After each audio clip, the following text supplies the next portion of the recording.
So before the Ouija board existed, mediums believed that if you destroy something, you send it over the spirit world, and then the spirits could communicate that information back to other people. And that's where the tradition of the Ouija board came from. We're gonna try something a little strange here. I've got some bits of paper over here. They're all blank pieces of paper. Go ahead and just grab any one of them. And I want you to think of any playing card in the entire deck. You're gonna unfold that paper, write down what it is on the piece of paper, and then fold it back to the way it was.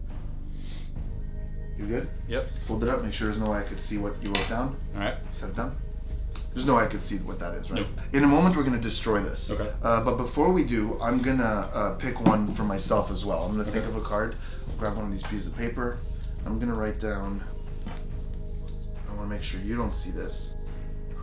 I'm gonna go with that one. Okay. I'm gonna put mine along with yours. You see both of them in there? Mm-hmm. Give it a little bit of magic potion.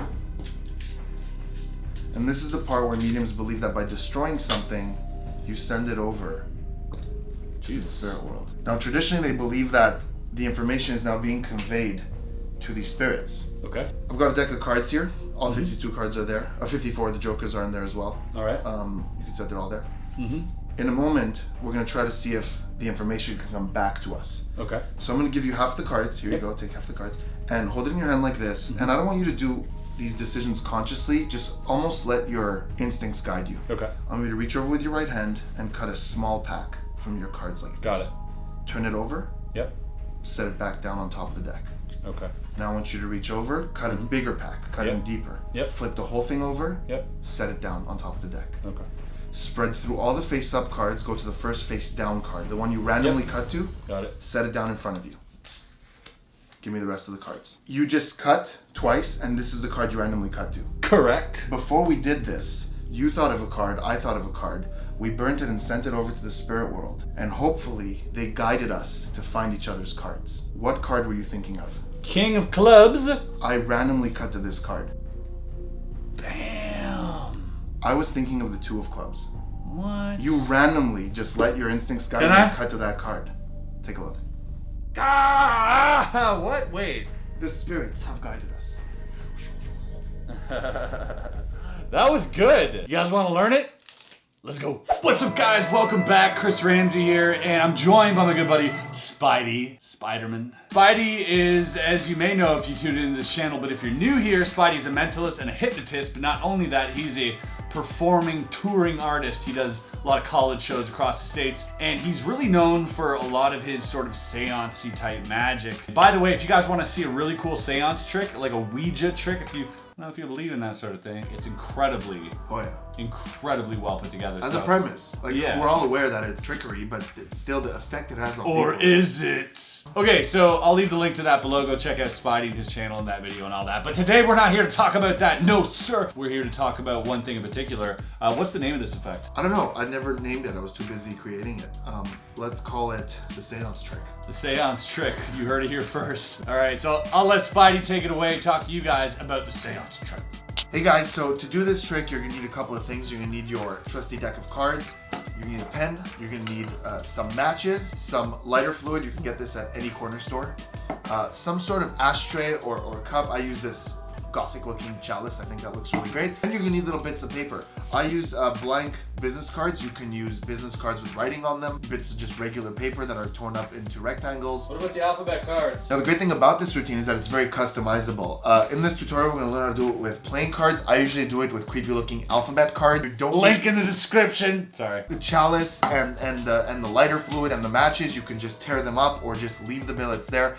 I just think it looks really good with this setup. But it is customizable, so even all this isn't necessary. Now let's get into the tutorial. So before we begin, the beauty of this trick, like I said, is that it's very customizable. You don't have to have all these elements. You could tailor it to your performance style. But if you are going to be using matches and lighter fluid, please make sure that if you're under the age of 18, that you have adult supervision. It's very important. So we begin with the pieces of paper. These are all actually blank pieces of paper, and I've got this little pouch that I keep them in, and that's going to be important in just a second. You offer the person a choice of piece of paper. They choose one legitimately. They're all blank, so it doesn't matter. So they're going to take a piece of paper and they're going to write down the name of any card that they want to think of. So let's say 3 of hearts. 3 of hearts. That's a free choice. They could write down whatever they want. And then they're going to fold it up. While they're doing this, while they're busy writing this card out, here's what you're doing. You're taking all these other bits of paper and you're putting them back inside the pouch.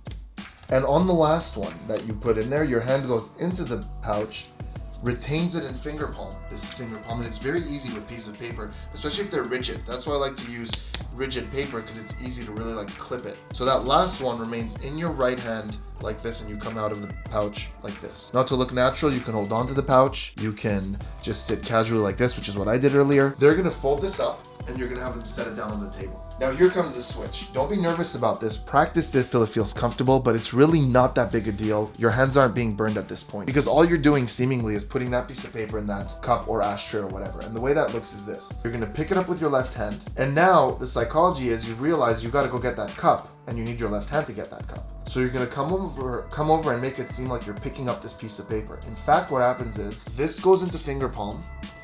This empty piece of paper lies flat on top of it, so my fingers flatten out like this. And as I come up and expose this one, my left hand turns over to go get the cup. So you're gonna pick that up, and you're like, oh no, I gotta go get that cup. You're gonna come over like this. This is in right hand finger palm. It's gonna lie flat on top of it. I clip it with my thumb, I lie flat on top of it. And as I push this up into view, my left hand keeps that other one in finger palm and turns over like this. So this is empty, and yours, the one that the spectator wrote on. So we're here, they wrote on this one, you grab it, you switch it, you go over to grab the cup, and again, this is a very natural, this is why I like to use the cup or the ashtray, because after the switch, my hand doesn't feel guilty. Now this goes inside the cup. They think this is the one they wrote on. It's not, it's a blank piece of paper. I immediately now am gonna bring my left hand into the pouch in order to take a piece of paper for myself. In fact, what I do is I go into the pouch and I just bring this piece of paper into my fingertips like this, and I come out like this, as if I took a piece of paper for myself. So the cup is set down, I go into the pouch, and I just come out with a piece of paper. Now they think that this piece of paper is completely blank. Yeah, when in fact, it has what they wrote on it. You're now gonna say, I'm gonna write one down, but I don't want you guys to see it either. So you open it up, and now I can see what they wrote. I see the 3 of hearts. So I open my pen, and I pretend to write something. I'm not writing anything, I'm just scratching my nail against the card. So he's just using his fingernail to make the sound. Okay. Listen in.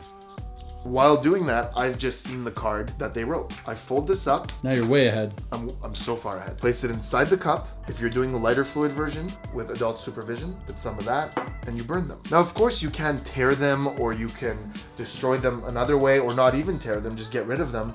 But for seance magic, I love the beauty of this moment. It's just theatrically so strong. You know, the billets are being burnt, the information is being sent to the spirits. I've got this cup that looks creepy as all heck, so... And this is a nice visual piece for the audience to look at while you're talking. While you're doing the rest, especially if the lights are a little dim, you've got this nice seance setup going on, it's just beautiful. So now I know that their card is the 3 of hearts. Here's what I'm gonna do. I'm gonna pick up the deck, and as I talk, as I say, look, all the cards are there, or we're now gonna try to, whatever, patter however you please. I'm gonna go look for the 3 of hearts. It's here. I'm going to keep a pinky break under that 3 of hearts. So just as I close it up, I have the pinky break, and I'm just gonna cut the cards. Now the 3 of hearts is on top. If you have another control, like you wanna call it, or whatever you wanna do, you can do that. You basically have their card on top, 3 of hearts. The other thing you do, and don't forget, this is very important, you have to remember the next card below their card. So in this case, the 5 of spades. I've gotta remember 5 of spades. Again, let's say the 3 of hearts was here. I just go through like this. There it is. Now I remember 3 of hearts, 5 of spades, you remember the card next to it, keep that pinky under the 3 and cut. So the situation now is their card that they picked is at the top, it's the 3 of hearts, and the next card down is known to me, 5 of spades. You're gonna do a slip cut. Very simple move. Grab half the cards, your left thumb stays on top of the deck, and as you move away with this top portion, that one card remains on the bottom portion. And you're really not trying to hide anything, so it doesn't matter if not subtle, because no one really cares. So now the situation is this: the 3 of hearts is here, and the 5 of spades is here. You hand them this portion. Now you're gonna do what's called the cut deeper force. You're basically gonna force the 3 of hearts on yourself, and you're gonna force that 5 of spades on them. Trust your instincts, use your presentation here because the spirits are guiding you. You're gonna cut about a third of the deck, or you say cut a small packet of cards, turn the whole thing upside down, set it back down on the deck. Now cut a bigger portion, turn the whole thing over, set it down on top of the deck. Spread through the cards, and what this does is it repositions the face-up card, right there. And now you re-emphasize, you go, this is the cards that we cut to. By the way, guys, if you've not seen this force, because I've not taught it on the channel, this is